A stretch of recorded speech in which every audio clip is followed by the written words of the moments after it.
Let's get hold on. Let me hit this yike real quick. Oh yeah, that's good for the soul, man. Hey, welcome. What's going on, family? My name is Tyler. And it's Daryl checking in also. And this is Uncharted Mind, the podcast where we talk life, health, and wealth. Yes, Today, sir. man, we got an episode for y'all. Y'all don't want to miss. You don't want to only listen to a portion of it. You need to listen to the entire thing, man, because we have a guest on that basically took an idea, right? He solved a problem with an idea in his head, but he did the part that most of us fail to do. He executed on the solution, right? And so this cat, man, he's actually a brother of a brother.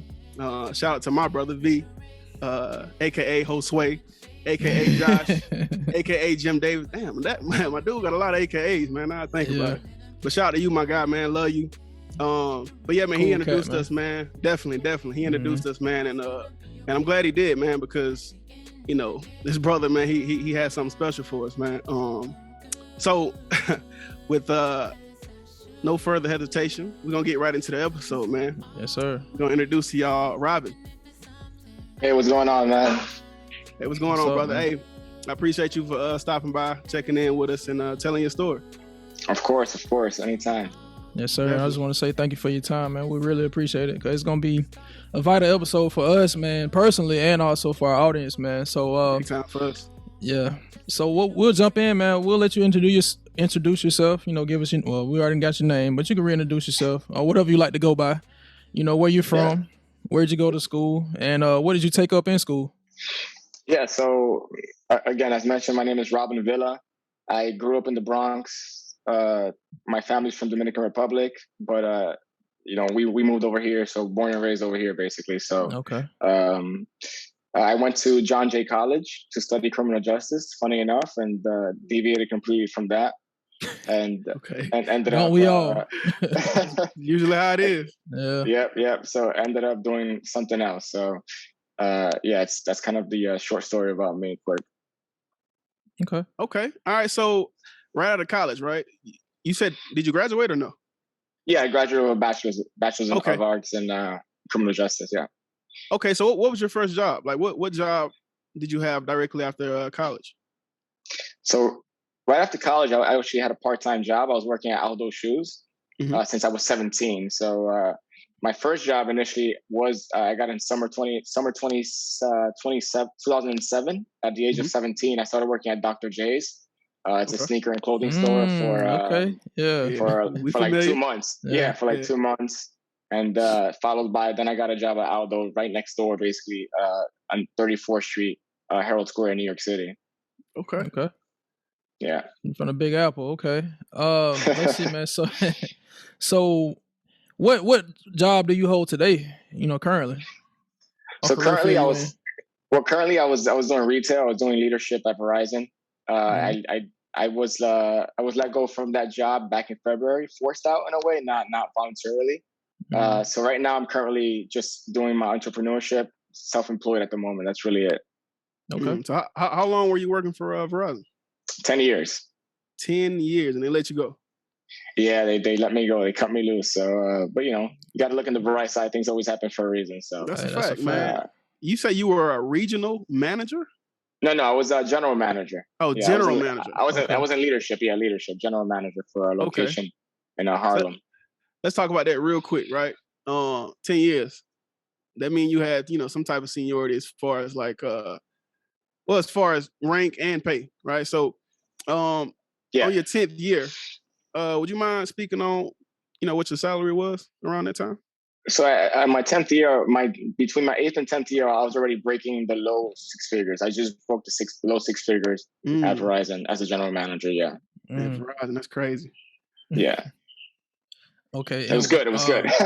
Definitely. So what pushed you into your entrepreneurship route that you're in today?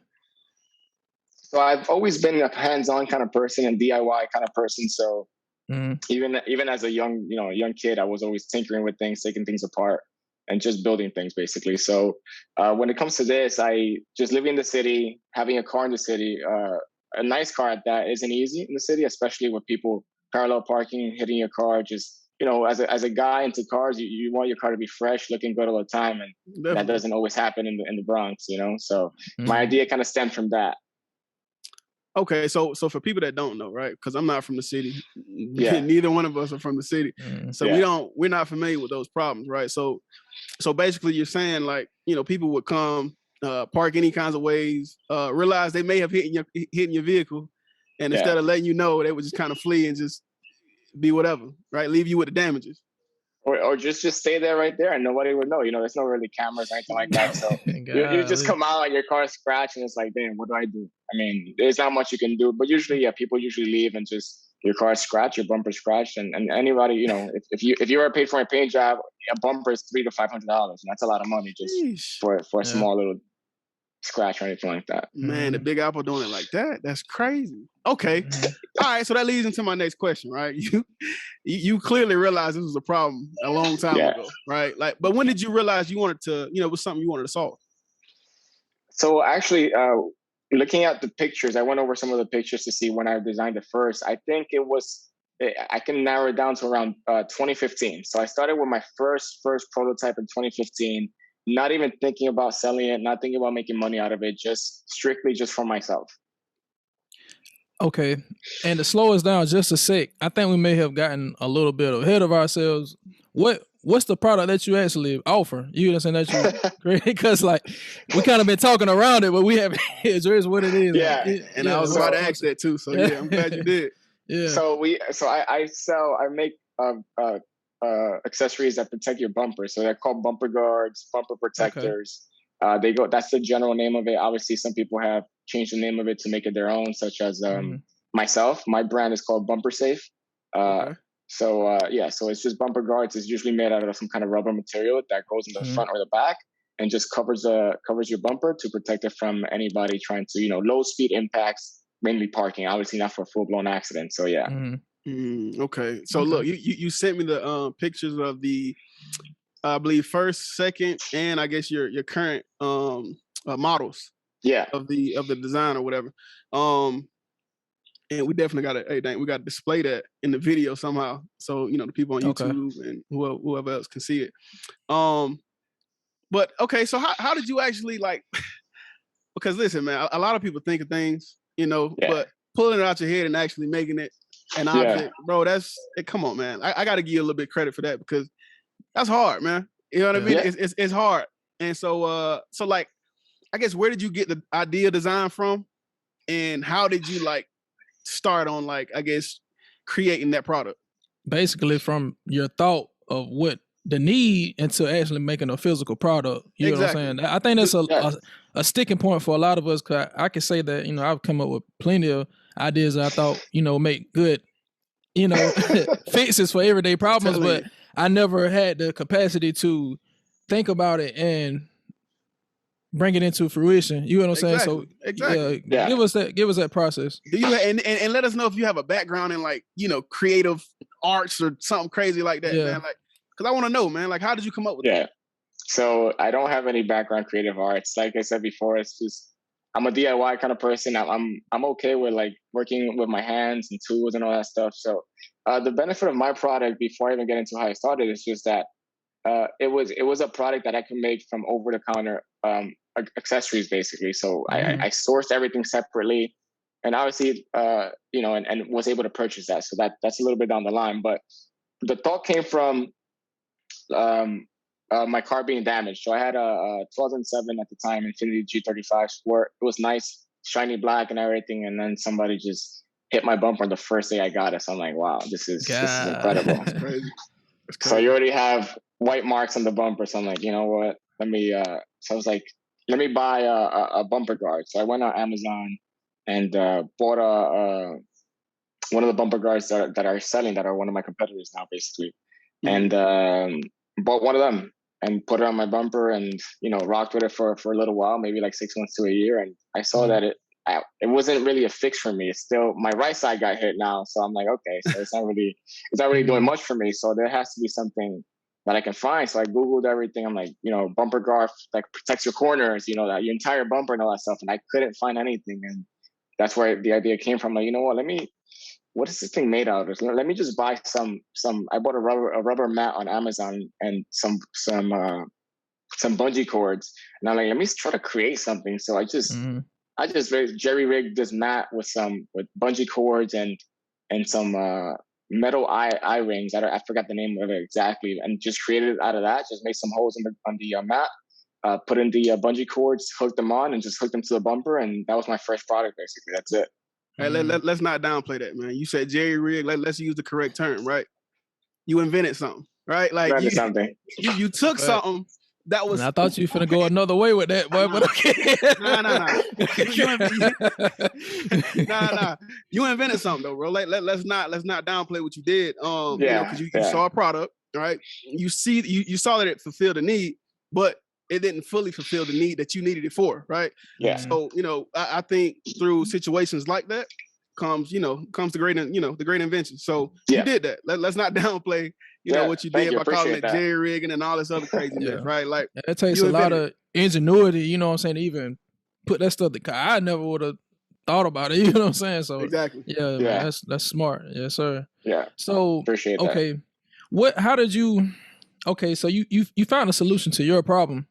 But what made you transition to, what made you realize, if I have this problem, then I know hundreds of thousands of other people also having this problem. So what pushed you to create the product in mass to sell? You know what I'm saying? So honestly, it grew from, this prototype that we just spoke about was around 2015. I started taking it more serious in about 2016 to 2017. So it's about a year to 2 year lapse before I even started to even think about selling it.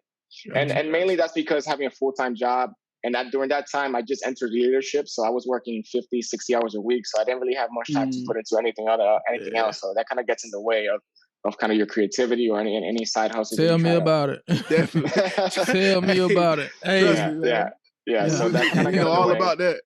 Yeah. And once that kind of normalized, and I was able to work my 40 to 45 hours a week, I kind of have more time to put in work into my into this bumper guard business. And the motivation behind it was multiple streams of income, number one, and just getting some kind of, creating some kind of financial freedom down the line. And also just having that, again, just having to pay bills and having motivation from other things that you want, a nice car or a nice vacation. So you need those things to kind of motivate you. Not everybody's motivated by those things, but that kind of motivated me to reach certain levels in my life at certain ages. I'm glad you said that, man, because that's what we push here, man. We push, listen, it's easy to think about today. It's easy to think about tomorrow, but no one thinks about 5, 10, 15, 20 years from now, man. And and so I'm glad you mentioned that, man, because that's huge. That's what we push on the show, man. We need to prepare now for our future later. You know what I mean? Yeah. And so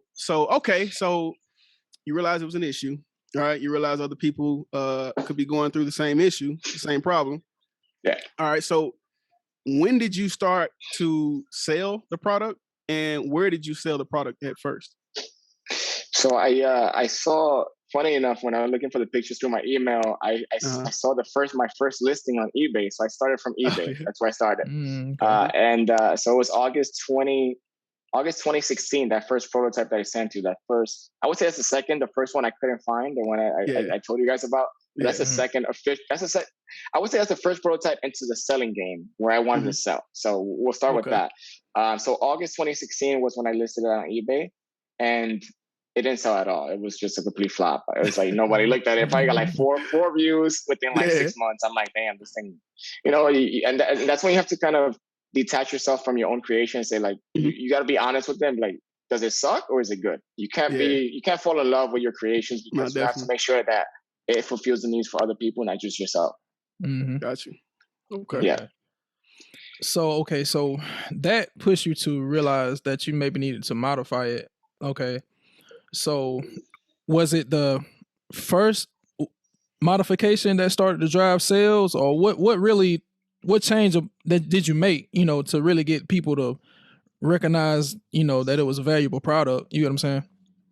Yes, I completely changed it. The second revision, I'm like, I have to make it a little bit different. So the first one was too thick. It was just very cumbersome. It just wasn't easy to install. Wasn't easy to manufacture, to make myself. It just wasn't easy. And so that kind of drove me to my second revision was complete. The mat was thinner. I used Velcro straps and some kind of webbing instead of bungee cords from before. And I also taught myself how to sew. So I purchased a sewing machine and sewed these different accessories into the actual mat. And that was my second revision, second prototype. And that's kind of the close. From there, it didn't change much before it went for sale. No, that's dope, man. You taught yourself how to sew. Yeah. How did you teach us? Because you told me, but I want you to tell everybody else. Like, where did you learn to sew? I mean, the best place on the planet to learn, YouTube. Hey. And that's what I always tell people. Telling you, that's YouTube is my second father, man. They taught me almost my pops taught me everything I know. YouTube taught me everything else I know. Man, it's crazy. Yeah, you have to use your resources. Yeah, definitely. That's a grip. Okay, so you revised it, you modified it or whatever, and then you relisted it, right? Did you list it the same way you listed the first one, or did you like change wording? Did you get professional photos? Like how did you go about listing it the second time around? Yeah, I did. I took some better pictures. I had a Canon DSLR. I was into photography way back, so I used that to take a few pictures. The jack of all trades, man. I did send it. I showed it to you. If we show those pictures, you'll see it there. But that's the one with the embroidered yellow logo. So I took a couple of pictures with that, and I posted it with that. And and you learn from others too. So I kind of read some descriptions of other bumper growers to see what they use, what kind of wording, and kind of just made it myself. Made it to fit my product, and I listed it that way on eBay. And I think I listed it for $30 at the time. Because that's one thing that we can talk about later, but I was afraid of pricing. So I listed it pretty cheap just to make sure that I can at least see if there was drive for it to sell. And so that's how I listed it on eBay. Okay. And real quick, I know you got to go real quick, but okay. So 2 questions. One, how many did you sell your first month? Well, okay, no, let's back up a little bit. How much did it cost you to make each piece? And then 2, did you base your price off of other things like that item on the market, or did you just bring that? Did you just pull that $30 out of thin air? So it was around between $13 and $15 to make. Okay. And I was competitive with other products. I saw like other products were between $30 and like $50. I kind of was like, you know what? I'm not really a known brand at all. This is like straight brand new. Let me try to enter the game at the lowest I can competitively and see what it does. Okay. All right, that's a bet. Yeah.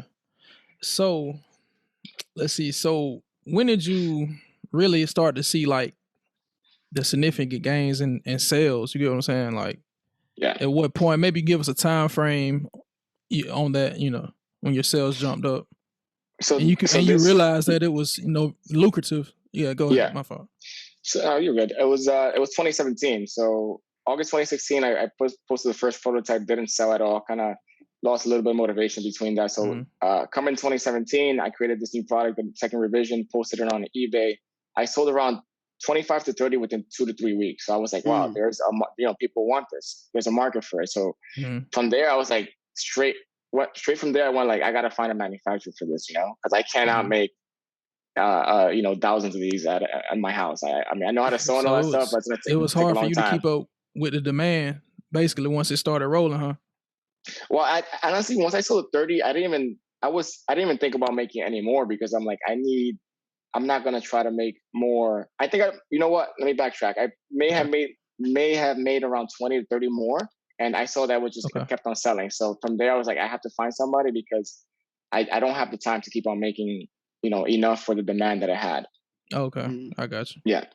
Man, listen, I learned this from someone in business, who shout out to Josh Chris. I don't know him personally, but, I follow him. He's a good follow. And he said there's only 2 ways a business can fail. One is if you never start. And then 2 is if you give up on what you started. So you ran into an issue, right? You didn't sell anything because you posted it on eBay and all that stuff. But like you said, you got like 4 views, no sales at all. Like, what made you want to continue to do it? Because most people in that exact same situation would have been like, you know what, this ain't working. I'm gonna just go ahead and stick with this 9 to 5? Like, what made you want to continue to, to push forward on your product? I basically, during the once I saw the first product didn't work, and I kind of had a vision for my second revision, and I saw that I was like, I like the product. So once I saw that I liked the new product revision that I made, I'm like, I think other people would definitely like this. And as well as asking friends and family, like, hey, send a picture to your friends and family. Hey, what do you think about this? And get some feedback from them as well. And they're like, yeah, it looks good. It looks really good actually. And you're like, oh yeah, it looks really good. Great. So from there, you kind of, you get motivation from your closest friends and your family. If you have a good product and that pushes you to follow through with that. Yeah, man. Cause I don't know if the rest of your family is like V, but V is raw and uncut, man. So he will tell you if it's trash or not, man. So it's good to have people like that in your corner, man. You need that. You need, my brother. Yeah, you definitely need that, because once you release a product into the market, customers are not the nicest. If your product is bad, if it's not good for them, if it damages something, or if it's not good, they're gonna just rip it apart. So you got to be ready for that, especially in the New York market. Yeah, I'm pretty sure. Yes, sir. Yeah, so definitely. so you told us that you switched from manufacturing it yourself, into getting a manufacturer to produce it for you. So what kind of a process was that? Like finding someone to create it, finding vendors for the materials, and just give us a little synopsis on that process, if you don't mind. Yeah. So I started researching in the U.S. and the main reason was because I wanted to have that made in America, my product. I wanted my product to be made in America. So I was trying to look for people that manufacture the materials that I needed here, and I wasn't able to find it. And I think I did find after researching, I did find a company that sourced these from different manufacturers, but again, they were a middleman, so they were charging me too much for the materials. So I was like, you know what, I can't really do this, and it was a little bit more. It was complicated because I was sourcing the materials separately, and then I needed somebody to put it together for me as well, and I couldn't really find that. That was the hardest part to find. So that led me to. I stumbled upon Alibaba. I forgot how I stumbled upon it. I never used it before. And I know that a lot of people use it to buy, already made products to sell at wholesale and all that stuff. But I wasn't really looking for that. I was looking for somebody, a manufacturer. I wasn't looking to buy a product from anybody. Just looking to get a vendor to manufacture my product, put it together and all that stuff. So I talked to around 25 to 30 vendors. And on Alibaba, if you never used it, even if you use it, some people don't know, but you may be talking to a manufacturer or a middleman. So you can't really differentiate until you actually get into business with them. And you kind of, from what you talk about, they'll tell you who they are and stuff like that. I think it's called a trading company. I forgot. Don't quote me on that. I forgot the name of it exactly, but I think that's what it is. And they can source things from manufacturers. And there's pros and cons to both. So, but that's how I got into it. I found my manufacturer. We spoke about it. I sent them the design, spoke about what I wanted, and we got to work from there. Yeah, and a quick way to know if you're, communicating or, doing business with a direct manufacturer or vendor or whatever versus a middleman is because I've ordered stuff from Alibaba before, man. And what happens is, I don't know if your situation is the same, but what happened is they'll take the order from you and then they'll send someone else to contact you in order to fulfill the order. If that makes any sense. So I don't know if that's your situation, but that's how it happened to me on several other occasions, man. So yeah, that's a way to know if you're working directly with the vendor or if you're working with a middleman. Is that how your transaction went? No, actually, I was able to find somebody that was directly. She had a factory and everything, so she was. Okay.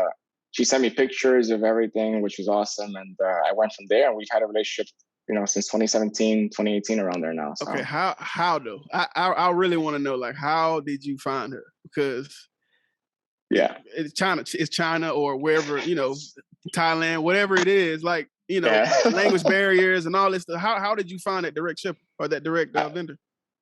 So narrowing it down from 25, I spoke to a lot of people. So 25, 30 vendors. I was close. I narrowed it down to around three people at the end, and I almost closed on one other one, not the one I have right now. And I forgot what went wrong, but I think the communication wasn't as good. And then I found my last one, and she's been great. I found out that she spoke perfect English. So that was a big benefit for me. And she started international business, so she was into this stuff. So I got really lucky with that. And of course, doing some research definitely paid off with that. Not just going with the first person that just gave you the cheapest price. Cheaper is not always the best. So you got to kind of think about that as well. Definitely. Quality, quantity over quality, right? Yeah. Yeah. So, do you actually have like a patent on your design, or is that something that you are working on in the pipeline? Is getting it patented, or? Yes, that's something that's coming down in the pipeline. But I do have a trademark on my brand name, so I did sign up for that. Patents can be pretty expensive, so that's the reason why it's been a little bit delayed in this process. Okay. Do me a favor, man. If you don't mind, either one of y'all actually, if y'all can explain the difference between what a patent is and then and it ain't got to be like the Webster, definition, but I just don't want anything that we say here to go over our listeners' head. So what's the difference between a patent and a trademark? Either one of y'all can answer. Right. So I can. Okay. I can. No, I'm about to say, go ahead. You're going through the process, so we'll let you explain it. So my version from what I learned is a trademark is more of it covers your name, a name. That way, somebody cannot use the same name within that same industry. So obviously, you can use, let's say, for example, Apple in a grocery store, or something like that, but it cannot have anything to do with technology. That's kind of what a trademark does. So that name is protected with technology-based products. So someone else cannot do the same with that. That's a trademark. Patent protects a design. So a design of an actual product cannot be the same product. So if a patent has a product that has two strings attached on the right side, and it's been selling and it's already patented, somebody cannot make the same product with two strings on the side. They kind of have to figure out a different way to make that product and differentiate themselves from that. And the law protects you from anybody copying your product, and you're able to kind of send cease and desist letters and emails to people that may try to copy your product. Yeah. Okay. So that goes to my next question then. So with the manufacturer that you have, do you have like a legal agreement with them stating that they can't produce that same product like for someone else? You know what I'm saying? Yeah, so that's something I did search for. So in the US, we use NDAs, non-disclosure agreements. So, but I doing more research, I found that NDAs don't really hold weight internationally. So we had to sign what's called NNN, which is called I had to look it up because I forgot what it is, but it's called what it means, at least I know what it is, a non-disclosure, non-use, and non-circumvention agreement, meaning they cannot create it, they cannot sell it to anybody, they cannot basically do anything with that without your permission at all. So an NDA doesn't really protect you. An NDA is more of a kind of confidential like information-based type. Information-based, yeah, exactly, yeah. Okay. Okay, all right, that's dope, man. All right, so all right, you found your vendor. They've designed the product to your liking. All right, tell us where you get it. Like, do you store it at your house? Like, so whenever you make an order, right, whether it's however many pieces, 400 pieces, 1,000 pieces, whatever it is, do you store that material at your house, or do you have it going to a secondary storage facility? Like, how do you store all this material? So I had to. So from the beginning, one thing you have to find when you order stuff from China is a freight forwarder. So those are the people that do your UPS, but internationally they get your stuff from China and they bring it to the US. They can do like the customs for you and all that stuff that they have to do at port of entry. So my products come in through LA as most products from China do, because it's just a lot easier and cheaper to get there. And I store my products in a warehouse in LA as well. That way it's cheaper, it's faster, and I can make it available a lot faster to my customers. Bring it to New York takes an extra like 10 to 15 days. So you got to keep that in mind.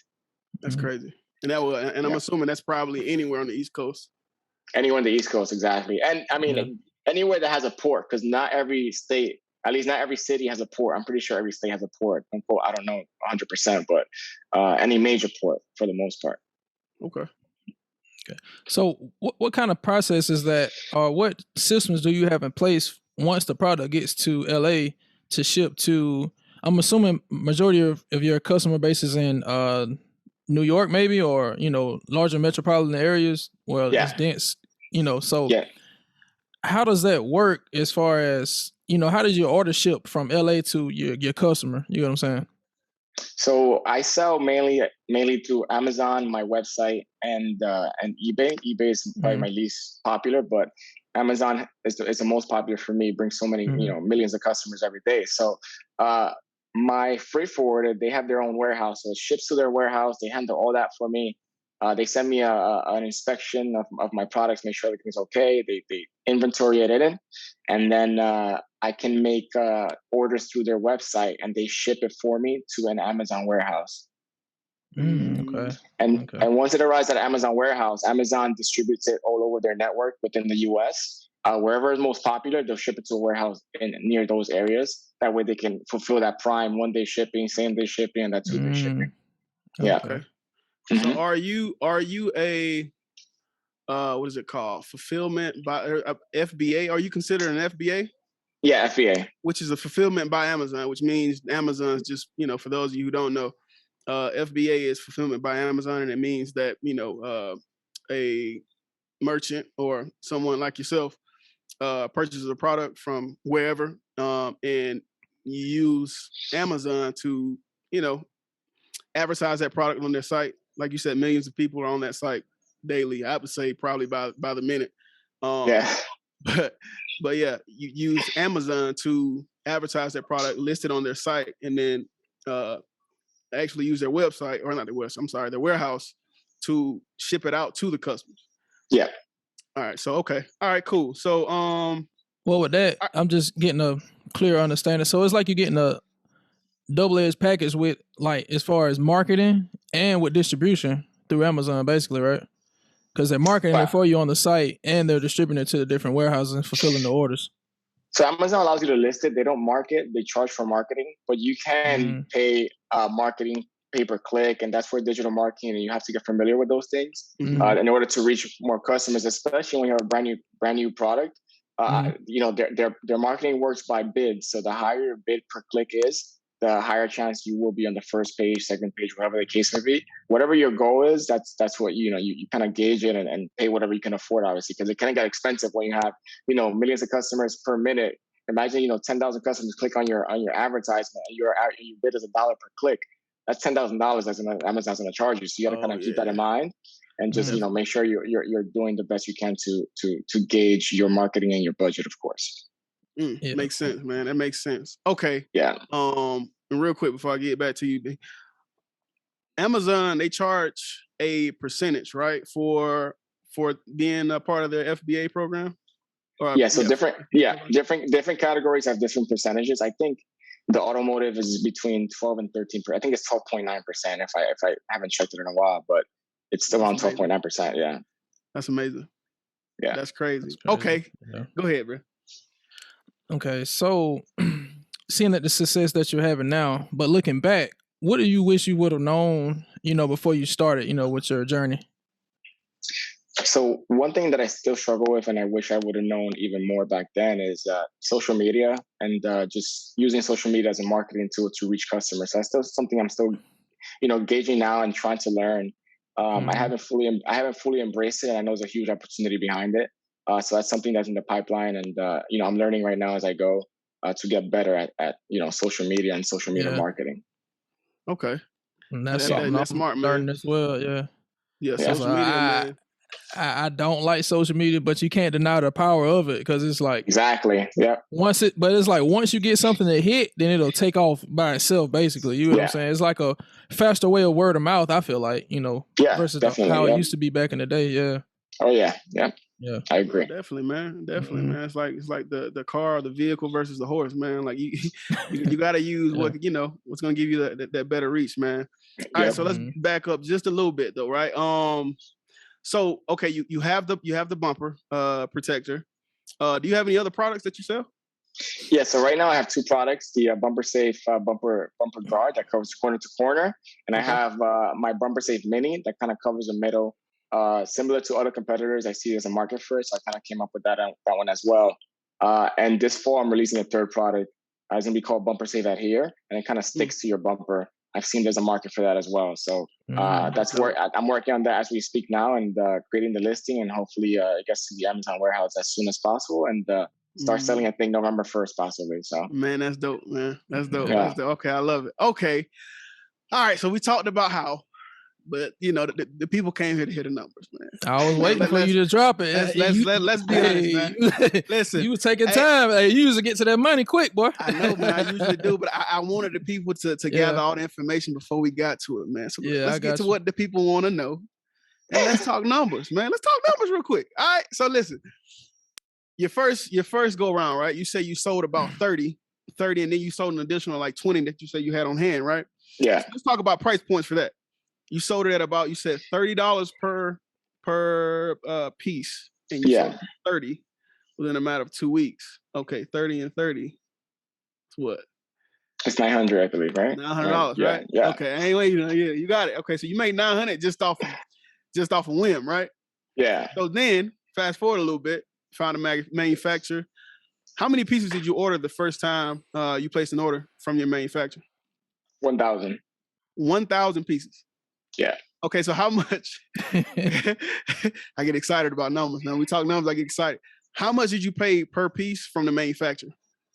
The first one, I believe, you took between $8 and $9. Okay, $8 and $9. Okay, we got to remember somewhere around there. $8 and $9. Okay, so how much did you sell the first batch from the manufacturers per unit? So it was a range. I started at around $45 and lowered it to $35 because I wasn't getting sales, and then raised it back to $45. So it can be, the first year was kind of confusing because I was kind of getting to know my audience, my market, and my pricing. Mm-hmm. So let's average out $40 basically. That's kind of the average. I was about to do that anyway. Okay, I got the calculator out right now. I just want people to know, because you know, we start talking numbers, man. Sometimes they go over people's head and they don't really realize what they, you know what I'm saying, what they witnessing and stuff like that, right? So okay, let's go $40 per piece, right? You had so we're gonna subtract $8 as you said it cost per piece to make from the manufacturer, right? Yeah. Okay, so minus $8, that's $32. Yeah. Times, you said 1,000 pieces, right? Yeah. I just want people to see, and of course, you know, you have your Amazon FBAs and other fees, but shipping, just off that first order, if y'all can't see it, that says $32,000, right? He grossed around $32,000. Yeah. You get what I'm saying? And let me show y'all what he actually put in on it. $8 per piece. Well, I ain't got to do the math on that. Times 1,000 pieces plus shipping and handling. That's about $8,000, right? Yeah. That's about $8,000. So you subtract the 8,000 from 32. It's about 24,000 that we working with, right? And of course, like, you know, maybe 5, 6, 7,000 come out, you know, for shipping, handling, and paying other people and all that. Mm-hmm. But still, you left with about 18. Well, really, I think you already accounted for the $8 because you know he said the average was 40, and so you did the 32. So you already accounted. Go ahead. Yeah. See, I don't even want to wrap people up too much into that, right? I don't need you focusing too much on the small numbers. I need you to think about what happened. A man made $18,000 to $20,000 roughly from creating a product himself. Not having a hand in it as far as like after he got it manufactured, because he got it sent to a shop in LA, right? And he's basically completely hands off. You feel what I'm saying? Yeah. Like he set it up, he set his systems up, he automated it, and a man kind of just passively made $18,000 to $20,000. How long did it take you to sell that first 1,000? I would say around 6 months. Not touching anything, man. That's a good play. Yeah. Come on, man. Okay, all right. I get excited when we talk about numbers, man. I'm sorry, man. I think everybody does. You got to excuse the excitement, man. Listen, you got to excuse the excitement because it ain't even just the money for me, man. It's just the opportunity that I know other people are going to be able to witness just by hearing this interview, right? So, that's crazy, man. Okay, so first order, it took you about 6 months to sell all 1,000 pieces.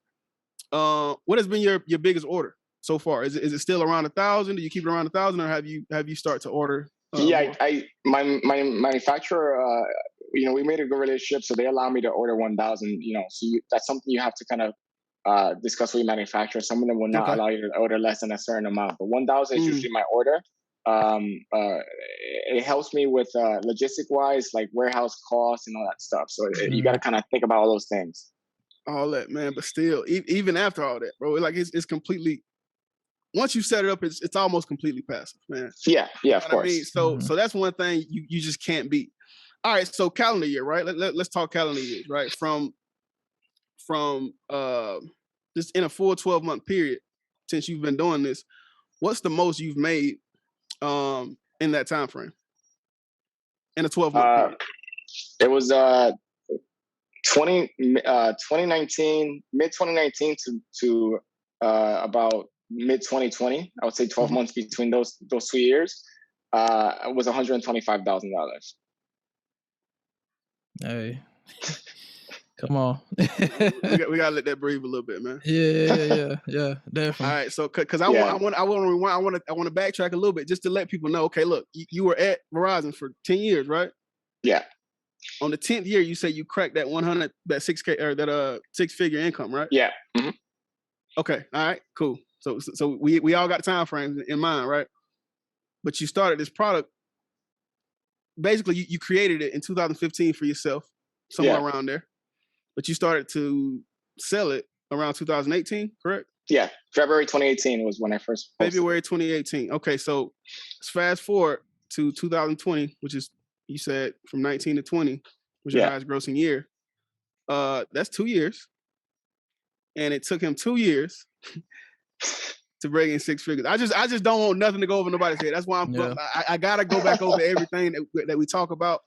You feel what I'm saying? So, because being an entrepreneur, man, it can do things for you that jobs just can't from time to time, bro. It buys your time back and your creativity, really, because you can't really use your creativity to its fullest extent if you don't have the time to put into it. You know what I'm saying? So it's like you get both, So that's what we real big on here, man. It's just, freedom. You know what I'm saying? Yeah, definitely. Yeah. And you can't really be free without your time. You know what I'm saying? So yeah, man, we're proud of that. Yeah. Yeah. When you talk about that freedom part, I'm big on that freedom part. I'm more of a value kind of person. So the when it kind of always not bothers me. I kind of like, don't get when people, I mean, I get it, but to me, I don't get the value behind when people say, I'm making a lot of money, I'm putting in 20 hours overtime. To me, if you have to put in overtime, it's no good. That's your time is invaluable. And that's why I'm big on value versus money, Exactly. I just learned that recently, man, because my job, they were having forced overtime, basically, Oh, man, that's tough. You adding demerits on. Once you get enough demerits and you're out of there, then you wondering where your next, proverbial meal is gonna come. You get what I'm saying? Because you didn't want to give them another time block out of your week that you didn't initially wasn't aware of when you first signed on to the job. So, that's the only thing about having the job, man. It's like you kind of left in their hands, basically. But as far as being an entrepreneur, your future is basically in your hands, and it's just mainly based off of your drive, your passion and how much effort you want to put into it. Because anything possible, man. It's just 100%. How bad do you want it? That's it. My favorite saying, how bad you want it, man. And don't tell me, show me. You know what I mean? Don't tell me, show me, man. That's my thing, you have man. to, yeah. All right, man. So, and FYI, man, we talk about entrepreneurship a lot, but you have to have jobs to fund your entrepreneurial goals. Yeah. Yes. Yes. And we're gonna say that every episode, in case y'all wondering why we keep repeating it. We're gonna say that you have to have a job to fund unless you're a trust fund baby or something like that, which is nothing. There's nothing wrong with that, because I hope my kids are trust fund babies. So let's go ahead and get rid of the stigma of clowning cats who are, right? But yeah, you have to have a job to fund your entrepreneurial goals, man. And it's okay, as long as you have goals set in stone and set in place to and a set plan to execute and exit that job to go full-time entrepreneurs. Hey, I'm all for it, man. And if you're okay, if you're happy with your job, I'm not gonna S on y'all cats either, man, because there are some people who are legit, like they're legit happy with their jobs, and so I push happiness and I push financial securement right? Like, and if you have both, even while working a job, hey, I'm all for it. You know what I mean? 100%. I agree with you. You know, having a full-time job is one of the, it's a really good thing. Now everybody is able to have that, you know, especially a well-paying full-time job. So, you know, if you're able to afford to have a side hustle and your main job, I would 100% support that, because you want as many streams of income as possible. You know, and as long as that job is not obviously not abusing you know, your time and you know, respecting you as a person, I would by all means don't quit that job. You know, unless you really can at that point where you're making a lot of money. But you know, keep it as long as possible. It's a good thing. Yeah, definitely, man. All right, bro. All right. So go ahead. Well, I was gonna say, so we talked about the money. You know, we went up high, but now we gotta bring it back down. You know, because you know a lot of people don't like to touch on the downs, but you know that's just a part of life. So my next question will be, man, tell us about a time that you maybe have failed or maybe took a loss, and how did you overcome that? Yeah, those are kind of tough. Releasing after my first product, I decided to release a second product, and that one completely failed. I spent around $10,000 in that product, and it did not sell as well as I thought it would. So I had to take it down and kind of get rid of it wholesale at a loss. So I believe I was able to kind of recoup what I put back into it. And that's not always the case. I did fail again with a third product I came out with. And that one wasn't as expensive, between $4,000 to $5,000, but that's a write-off. I lost that completely, can't get rid of it. And I basically just sent my warehouse to destroy it. So I destroyed that product basically. I don't know what they did with it, but I no longer have it. So that's something you have to kind of understand when you're in business. And going back to having a full-time job, I did fund my business myself. Initially I put in $14,000 out of my own savings to start my business. And that was a risk I took. If I didn't make money, I lost those $14,000. So once you're in business, you will see that money will come and go. Obviously, you want to try to manage it, not just recklessly get into things you may fail, more often than not. So you want to think about those things. So losing that money, it definitely did hurt, but having other products that, were able to kind of make up for those losses was a big deal for me, and helped out a lot with the business. I kept on tracking. I kept on, redesigning things, thinking about different ideas to overcome those obstacles and make sure that doesn't happen again. And I can't stress this enough, but R&D may sound fancy for big companies, but research and development as a small entrepreneur, you have to make sure you do your research on your products. Make sure you can kind of, get some reviews from friends and family or coworkers, and raw reviews. Have them be honest with you, because that's one thing you definitely need. And also the development part. If you do create a product, make sure if you create it yourself, test it. If a manufacturer gets it for you, make sure they send it to you, and test it in every way you possibly can, because it can and will fail if it has a flaw. When you have thousands of customers buying your product. So just make sure you do, put a lot of time into R&D. Well, this next question, man, you kind of just answered it a little bit, but I'm gonna ask it anyway because you might have a different answer, man. You're a smart guy. Of course. So, so what resources would you recommend, man, for someone who has an idea in their head, right, but struggles to kind of bring it to light, bring it to, fruition? Like, what would you recommend for that person? Yeah. So YouTube, that's a big one right there. When you're trying YouTube again.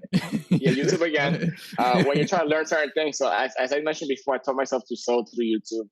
I taught myself a little bit of Adobe Photoshop and Adobe Illustrator. So, those little things I needed to kind of do raw designs myself. That way I felt like it was easier for me to learn those things and pass it on to an actual designer. That way I can kind of give them a better idea and not just shoot, ideas to him and have him create it himself, which you can do as well. Nothing wrong with that. But I was more hands-on kind of person. I felt like I could do it myself. But at the end of the day, my manufacturer needed some professional design files. So one resource that I use that's big is Fiverr.com. They're huge.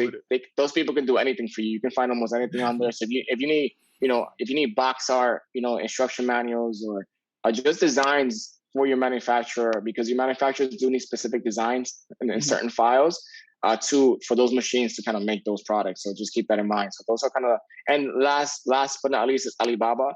I wouldn't recommend to buy products directly, but use it as a source to find vendors and manufacturers. Fiverr, So that's spelled FIVE 2 R's. RR. Yeah, 2 R's. So, all right, go ahead, bro.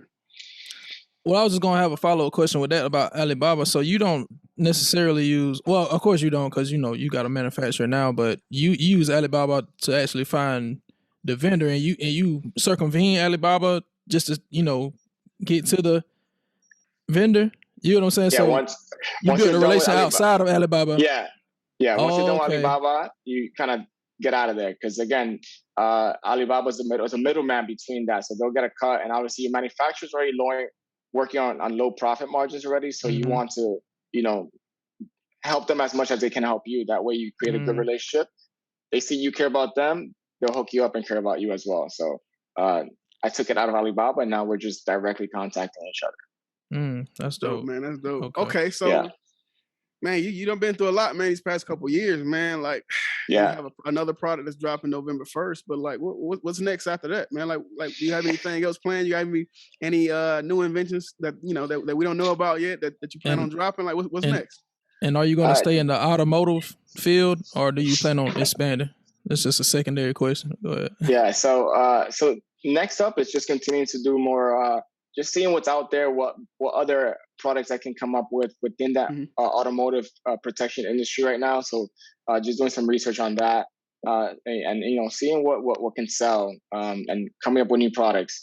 And to the secondary question, I want to expand, down the line to other products, because you don't want to limit yourself to just one category if you can. Obviously, if you're able to, if you want to stick with one category and it works for you, by all means stay with that. But I really want to expand a lot bigger than what I am now. So maybe down the line, I'll look at other industries, and maybe get into that as well. Okay. Man, that's dope, man. Hey, man, I love everything you're doing. I love everything you've done up to this point. Man, you come from a great family. Your brother, man. That's my dude, man. I got to keep plugging him in, because that's my guy, man. Like, blood couldn't make us any closer, man. Your brother, my brother. So, hey, I guess we brothers, through, approximation, man. So, hey, look, I know people are going to have questions, all right? They can hit us up, of course, all of our social medias we plugged into this video. But if they have any questions for you specifically, man, like where can they reach you? Best place to reach me right now is BumperSafe.com. That's my website. Okay. Send me an email or contact form there, and I'll get back to you pretty fast, actually. So it's a one-man show. There we go, man. BumperSafe.com. That is BumperSafe.com. All right. Hey, don't hesitate to hit them up, man. And hey, my man might have something coming for y'all, man. We're gonna talk, off camera about it.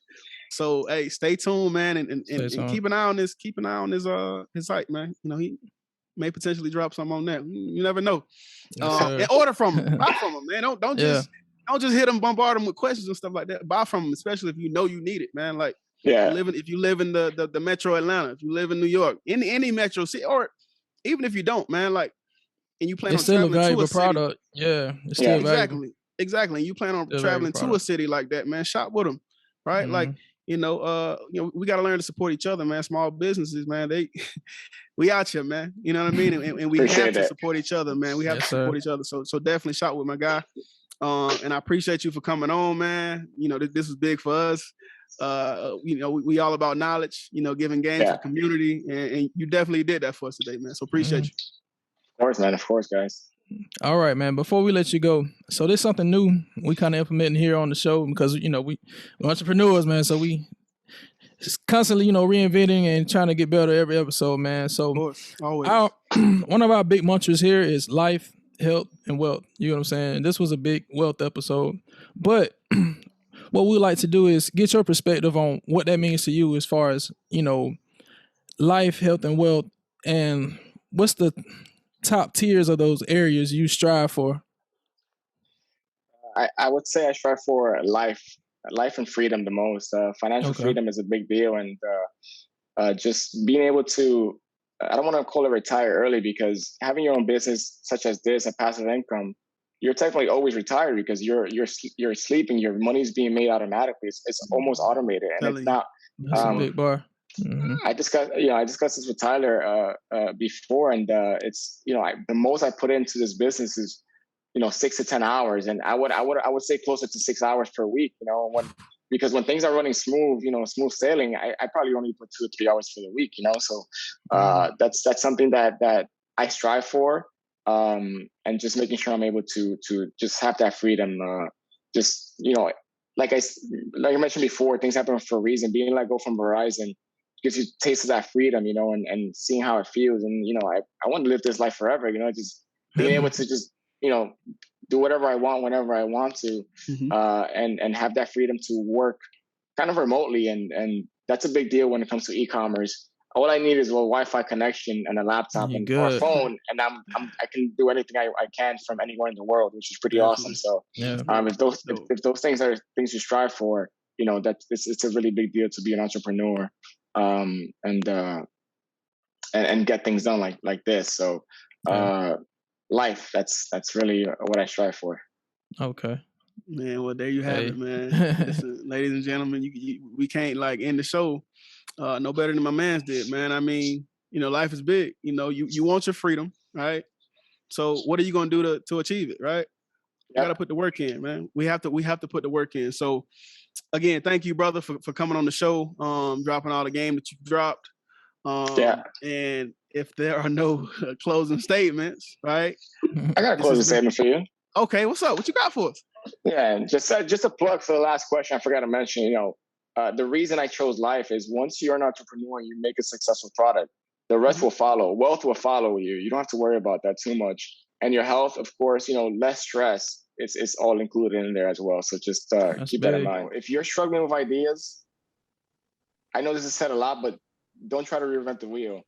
The great ideas are already out there. Just make it your own, make it better, never copy, and just execute. Hey, I'm glad you put that back on there. Okay.